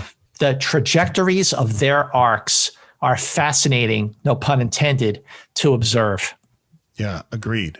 So, Scott, we might have spoken longer about the Galileo 7 than any podcast in history, but we also got some incredible comments from our followers on social media. And I got to tell you, it's absolutely crazy how much their comments reflect the same things we were discussing in the show. For instance, Philip Bryan likes the episode because he says it's a window into when it was made. Imagine a white crew led by a black man or an Asian woman in the 60s in a situation away from the eyes of the hierarchy. This is one of the many racism episodes. But John Francisco disagrees. He says that the crew weren't rebelling against Spock because they were racist. They rebelled because of his seeming lack of compassion. People in his command were dying and he just didn't seem to care. Moreover, when those under his command protested his decisions, he dismissed them because he didn't recognize the logic in their arguments, and it cost more lives. Now, David Esselbaum says he has a love-hate relationship with the episode. He likes the idea of the standard crew on a dangerous planet with a desperate escape plan, but the insubordination of all except for Scotty makes it a frustrating episode to watch. Dave says all of the survivors except for Scotty should have been court-martialed. Now, those are very strong terms, David. Now, Michael G. Lilienthal thinks the episode is fantastic. It takes an opportunity to examine the character of Spock more fully, simultaneously making him seem more alien and more human. Now, I think this is a great point, Michael. He notices how Spock is working to reunify with the Enterprise using primary logic against the emotional force of his crewmates, while Kirk is trying to accomplish the same using emotional arguments against the difficult-to-confront emotionless logic of the Commissioner. Michael says they complement each other even when they are separate. Now, I think these are amazing points, and if you want to join the conversation, the best place to do it is on our Facebook page. Just do a search for Enterprise Incidents. Or you can follow the show on Twitter at Enter Incidents, at Instagram at Enterprise Incidents, and you can subscribe to the show on Apple Podcasts, on YouTube, Spotify. Please leave your reviews on Apple Podcasts. We've read some of them on the air. Leave your comments there too, because you're really teaching us how to make this show even better. And if you want to go on YouTube, you can leave comments on every single episode. We love interacting with you there. And of course, Scott, I know you love interacting with people on social media. So how would people find you? Okay, well, make sure you follow me on Twitter and Instagram. My handle there is MovieMance. And absolutely, if you have something to say about this episode of Enterprise Incidents, any episode of Enterprise Incidents, or even movies, because I mean, that's my bread and butter, hit me up at MovieMance and I will respond. I love to engage on social media. Steve, where do people find you? They would find me at SR Morris on Twitter, SR Morris1 on Instagram. I also love to engage on social media. And if you're interested in, we talked a lot about leadership today. If you're interested in movies about leadership, well, on the Cinephiles, we've talked about movies like The Dirty Dozen, where you could see Lee Marvin as an amazing leader, Patton, one of the most powerful and controversial leaders in history, T.E. Lawrence and Lawrence of Arabia. But if you only want to see things that have the number 7 in them, like Galileo 7, well, then I would recommend our episodes on the Magnificent Seven and one of the greatest movies of all time, which also has one of the greatest leaders of all time, The Seven Samurai. But Scott, I have a feeling we're going to be back to watching Captain Kirk, my favorite leader, in the next episode. What are we going to see next? Okay, well, next episode is a doozy, and not just because the stakes are so high for the future of the command of Captain Kirk. The episode is Court Martial, but as you will hear when we do our deep dive into that episode, no other episode of the original series had so many problems just getting written to reach the final form that it got. And we're going to break it all down and a whole lot more. Court Martial is next on Enterprise Incidents. So until next time, keep going boldly.